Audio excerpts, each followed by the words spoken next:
The Todd Shapiro Show. Time to hit the button! On Canada Talks, SiriusXM 167. All right, Kevin Hobbs from Vanbex is in studio. It's been quite some time. It has, buddy. I missed this place. I love Toronto. Yeah, out in Vancouver. I hear it was a beautiful day out in Vancouver the last couple. Oh, you've been in Toronto now for a bit, but I hear the weather there is spectacular. Yeah, I've been here for a few days, but Vancouver's been really good actually this winter, so it's been nice. Oh man, it's been a terrible one here. So, getting back to Toronto, what's lots of meetings for Vanbex? What's where are we at now with you guys? Yeah, actually things are going great. I'm here for a bunch of meetings, basically showing potential clients and customers our new Rocket product, and that's basically the issuance platform, start to finish, for any type of digital security or digital share. So all the compliance embedded, shareholders management, all the documentation, everything end to end, to help companies basically build their new security tokens, list in a marketplace, and eventually, we can talk about Einstein, get listed immediately onto an exchange. Fascinating stuff. Do you think, Kevin, that at some point down the road, for regular investors right now, more in the traditional sort of share and stock side of things in the capital markets like CSE or TSX or even New York Stock Exchange, whatever it may be, will there be a point where all this stuff is on a system, sort of what you're, I think, proposing and regulating, to the point too where you can now trade it within individuals as opposed to not on the exchange because it's still all tracked? Well, I mean, trading between individuals instead of using a centralized exchange is kind of the idea of a decentralized exchange, like you've seen out there, like Ether Delta. But there's a lot of inherent problems with that. So I'm not a big proponent for decentralized exchange. I think it needs to be done on like a CSE or a TSX or a NEO. Like we need like the leaders in the room to kind of go forward and champion this technology. And is that ultimately for complete regulatory purposes? Yeah, complete regulatory purposes, the transparency, the guidance. I mean, at the end of the day, you want to make sure that you're protecting your investors, but giving them the best information. Blockchain is just going to allow us to make it more transparent, more efficient, and more secure.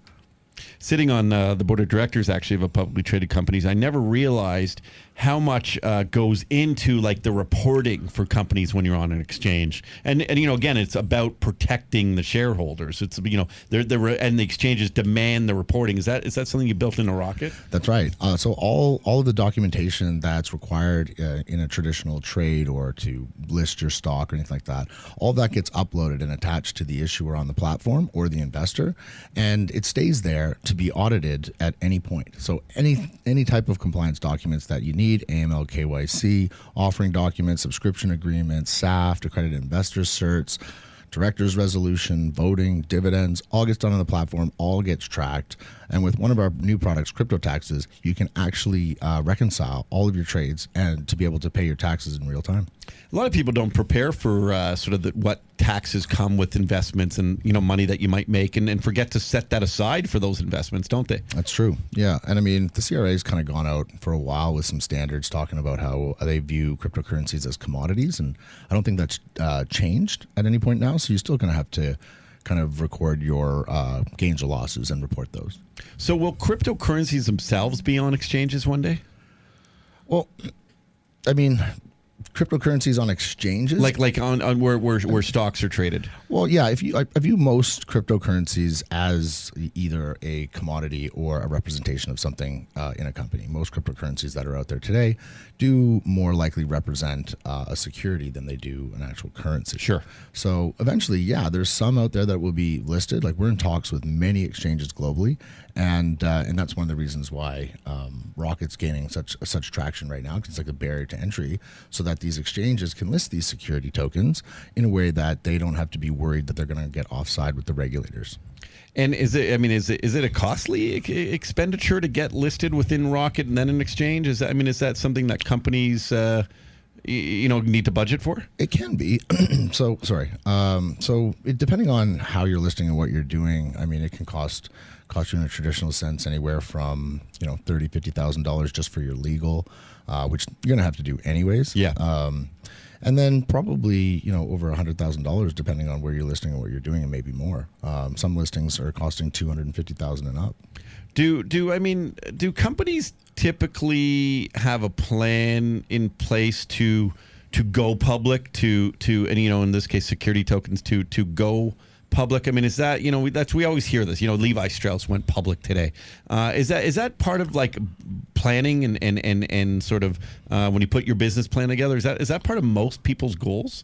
Well, it depends on the strategy for each company, but most, generally people want to go public because they get access to capital, right? So they get liquid capital, they use that capital to grow their business. That's generally the purpose for going public. And in terms of the now cryptocurrency side of the world and your security tokens and stuff, how many people do you think are if there was a percentage based here, Kevin Hobbs from Vanbex, do you think a lot of people just invest in this kind of stuff to trade it, to make money, or invest because they believe in the concept and where it's going? Most traders, they just want to make money. They do. They just want to make money. I mean, that's what ICOs, when they were big, they showed the inefficiencies that we had in our traditional market and just how small it was. And they allowed it to open up to like a global audience, right? And the biggest attraction was the fact that they had instant liquidity in a global market that runs 24 hours a day, 7 days a week. And that's what people want these days. More and more people want to be able to control their own wealth and to make their own wealth. Now we have all of these influencers and stuff now that's what they want to be when they grow up. And how about updates within the blockchain space and more on the crypto side of things? Is it we talked about this last week on the phone. Lots of volume, seems to be a bit of a trend heading back towards it. Is that safe to say? Well, I think there is. There's a big shock of the hype cycle that went up, way up, and then kind of came down, and now people are starting to slowly get more confidence back into the market as well as into the technology. So we're getting exponentially more inquiries all the time now about companies saying, hey, I'm looking at doing this, more around security token offerings or actually building out some sort of blockchain application that they want to use for their infrastructure. So that's really good. Still a lot of hesitation, especially in Canada. What countries are maybe more bullish on it that we wouldn't know? Well, I mean, the U.S. is getting more and more bullish. China is just thriving over there right now. Those would be, I think, two of the biggest places. Kevin Hobbs is hanging out with us. Also, one of the things I've sort of learned a lot about with the capital markets is, things like, RTOs, reverse takeovers and stuff, where a company will kind of have a very idle stock, not doing much, and another company comes in and sort of takes over that symbol. They change it, and people who are shareholders of the old company are still now shareholders of the new company. Well, is stuff like this happening at all with any coins and coin offerings that didn't do well, but they're still sitting out there? Do RTOs exist in that space? I mean, there are a lot of mergers and acquisitions that's been happening in the crypto space. I mean, in blockchain, to do something like that, you'd call it a burn. You would basically take the old tokens and burn them into a new tokens and then revamp that new tokens. There's a couple of companies that have done that already, like Storage. But not generally. I'm not seeing too much of that. Over 70%, I think, or more of companies that basically existed at one point last year don't exist anymore. And those coins still trade. But just not with the same kind of fervor as they did before. And the blockchain space in general, you guys over at Vanbex.com, obviously creating solutions and creating different products for different companies and stuff. What are you personally working on? Right now, our kind of flagship product right now that sits on the Ether Party kind of smart contract engine is Rocket. And Rocket's our issuance platform that I talked about that basically takes a company start to finish for uploading their documents, all their compliance documents, AML, KYC, creating their new digital share, so like your share certificate there, and then it goes into listing onto the marketplace, and that's where they can kind of get introduced to investors. We've partnered with a lot of broker dealers globally that bring these offerings onto the platform. And then the next step is now partnering with exchanges. So we're working with multiple exchanges globally. You talk about Einstein here quite a bit.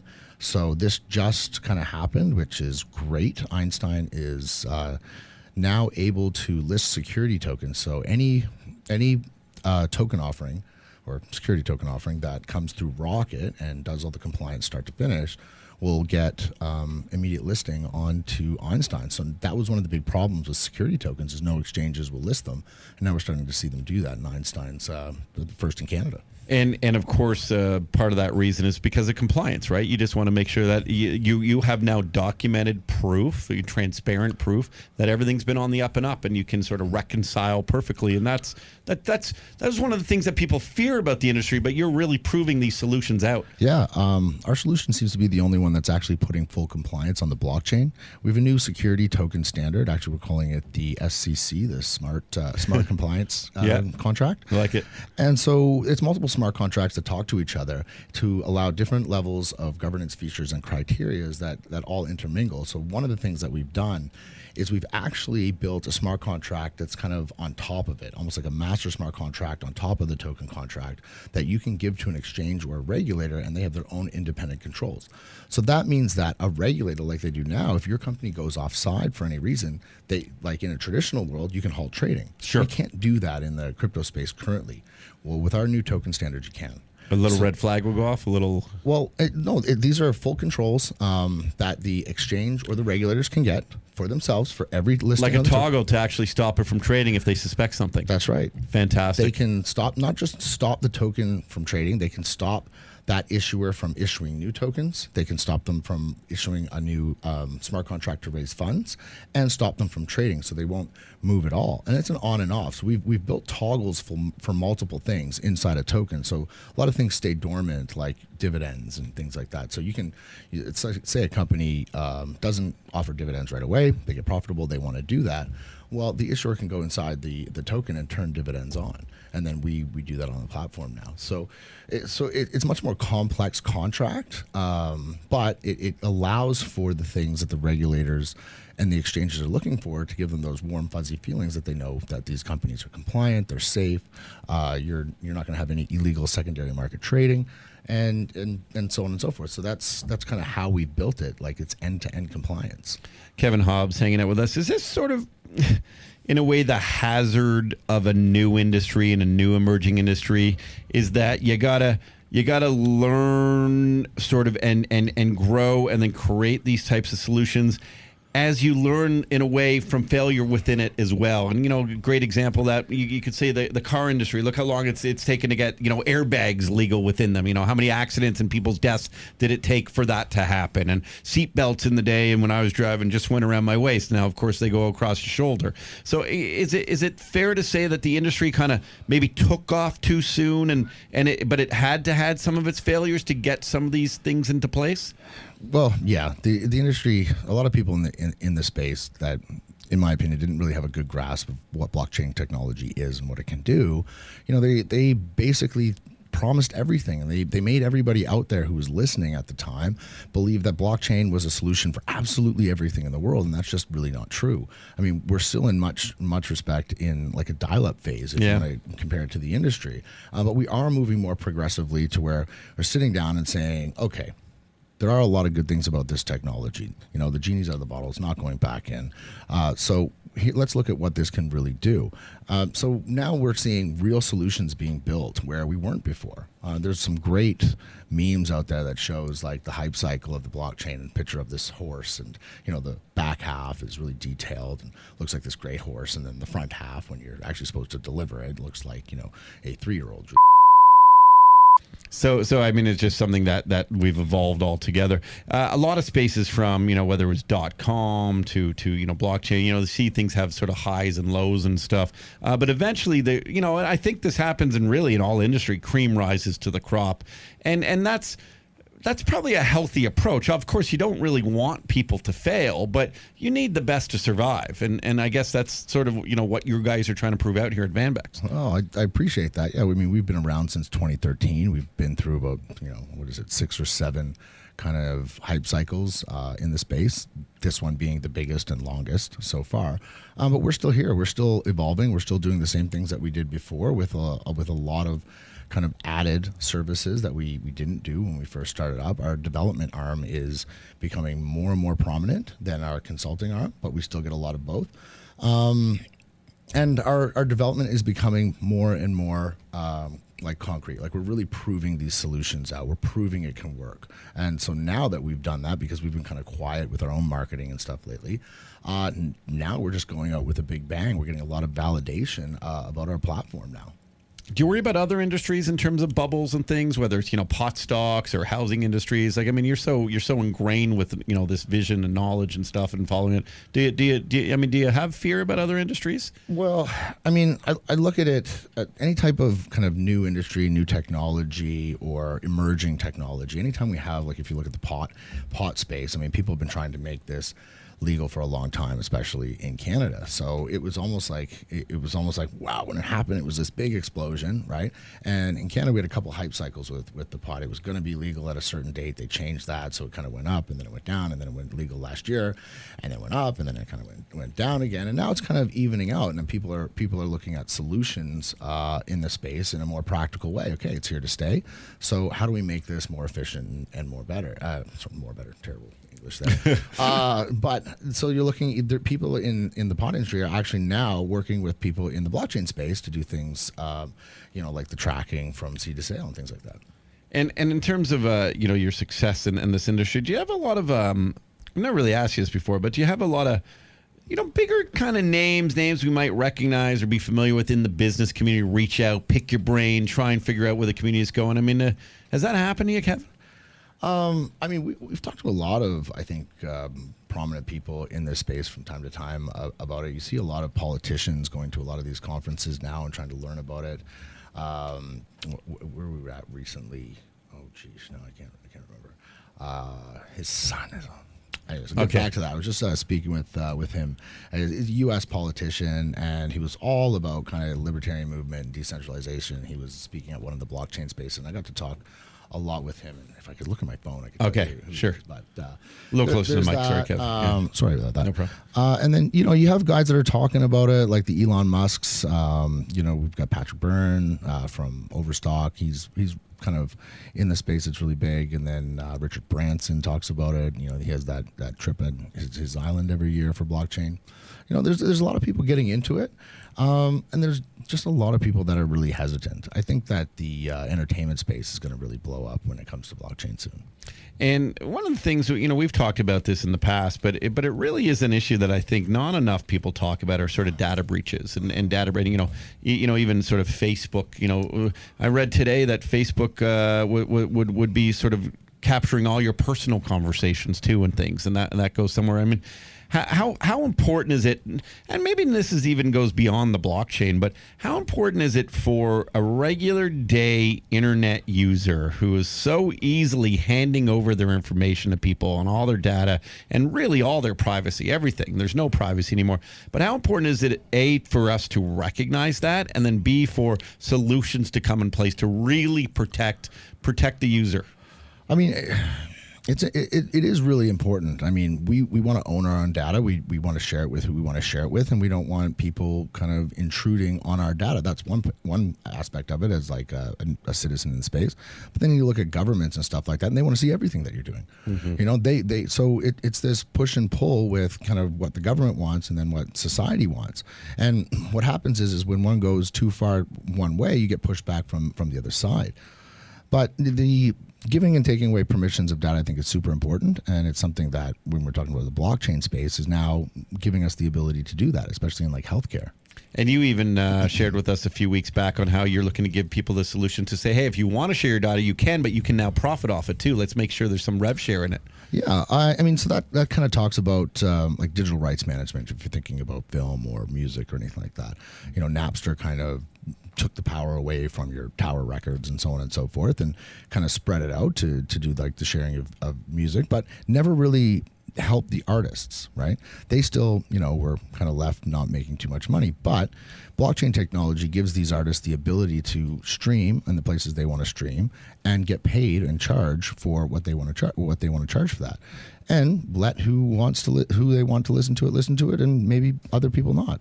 So like a Shazam for once it's played, someone it's registered somewhere and someone automatically gets the payment for it.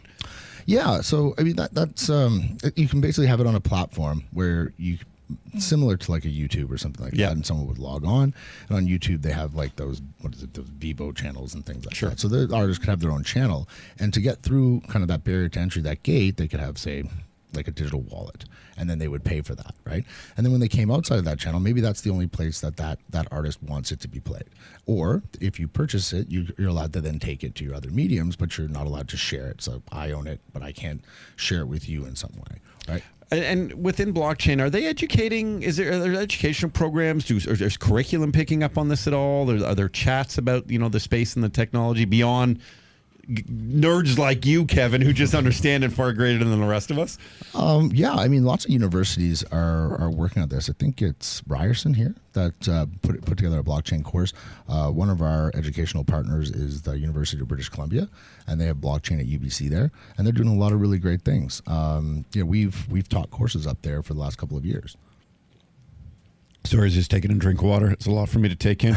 As we're hanging out in studio, for some reason I always think about the community online where I talk on Twitter often and getting arguments with people on Twitter often, and Twitter I really find it's sad because I'm almost addicted to it, Kev, and I love it, but I also think it's really gross. So much of it, it really is just very gross is the word. There's just. People are terrible. Things that are said would never be said to people's faces, and if they did, they'd probably get their faces punched in. Could there ever be, do you think, and I think a lot about this, to be honest, like a social media platform that would be more on a blockchain space, that would actually have more transparency, that you could only be on it if you were an actual person, not an avatar, not this fake, not burner accounts. So you can reconcile that and not necessarily know where someone lives, but at least know that there's some accountability to the person that is talking you on this. Do you think something like that could ever exist? Actually, it kind of already does. Okay. So one of our past clients is a company called DNN, so the Decentralized News Network. So it's not a social application. It's a place for news, and they have a reputation-based system for any news, and it's basically to combat fake news. So whatever they're saying, it needs to be validated, verified before they'll even put that news out. A fake news filter. I love it. Filter, yeah. Yeah. I mean, I wish, when you talk about Twitter and stuff like that, I wish I was a hockey fan so I could understand what you talk about in Islander all the time. I have no clue. Well, you are a basketball fan, and in town. We're going to be going to the game tomorrow night in the great Vanbex seats at the Scotiabank Arena playing OKC, where they Raps went in, and they played just the other night and went in the overtime, right? And almost lost it. Yep. And are you still, you have time to follow? You're watching a lot? Oh, not really. I wish I was watching more, but these days we're just too busy. Heads down. Yeah, it's gonna be driving you nuts, man. You're not even. Well, at least I get to go to a game in my own box while I'm here. Yeah, I know. That's good for once. You've been too good giving those box seats out. Someone's got to use them. They're incredible seats. Well, listen, it's such a pleasure to have you on the show and sharing this. It's really interesting because I've known you now for basically over a year, and I always get this knowledge from you. But it's still, and I'll be candid, it's sometimes still tough for even me to grasp, and I'm kind of always at least in the know with it, with guys like you mentoring me and everything and sharing the education. And I guess that's why I asked about, our schools educating people, because I think that's the one sort of disconnect here, is sometimes maybe dumbing it down on a level for the everyday person to understand. It's not to say that I'm dumb or I dumb down stuff here on the program, but I try to get it out to the masses to just get a grasp of it, not just read a headline. Yeah, I mean, being able to speak to your audience and to different audiences is super important. When I first started talking about this to people back in 2015, all I saw was deer in the headlights, because I personally, because I was so consumed with the technology, I'm sitting here talking about nodes and this and that and everything, and I've had to learn myself how to kind of train myself to speak to the certain person that I'm talking to, sure, to make it sound, to adapt to what they know. Yeah, it's like you wouldn't say necessarily ibuprofen, everyone. You might just say Advil, That's right. and that's, people need to understand the lingo at times. But that's a little piece of nugget of information that I don't think a lot of people would assume that back in 2015. I think people just think this came and went, within last year to this year. But, this has been a key word for a lot of people for much longer than that. Yeah, I mean, blockchain kind of came about in 2009, but really it's been talked about for quite some time.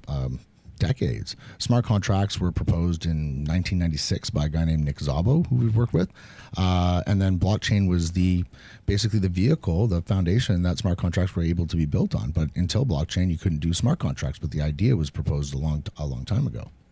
Well, I hope he do more smart contracts. Very candidly, I won't say now because I'm still waiting for the money, but I'm building this cottage and I had to trade Stiffme. I gave him a deposit to do the heating and cooling, and dude just took my money, never got the stuff, and never showed up, and now I'm screwed and timelines went, so I had to hire someone else, and he's not giving my money back. But again, that's one of those things, those smart contracts, eventually when we get them like really ironed out on the blockchain, that money wouldn't have been delivered until he actually did something that was accountable for it to then give to him, as opposed to just him needing the money. Oh, believe me, I thought about building one with my own development troubles that I went through in Vancouver. That was I would love to get behind that because I love the development side of life. It's actually kind of my new passion. I'm going to build another cottage to flip and sell, and I just going through some of the learning curves. Again, everyone goes through learning curves in any industry, but just what an ass. I know.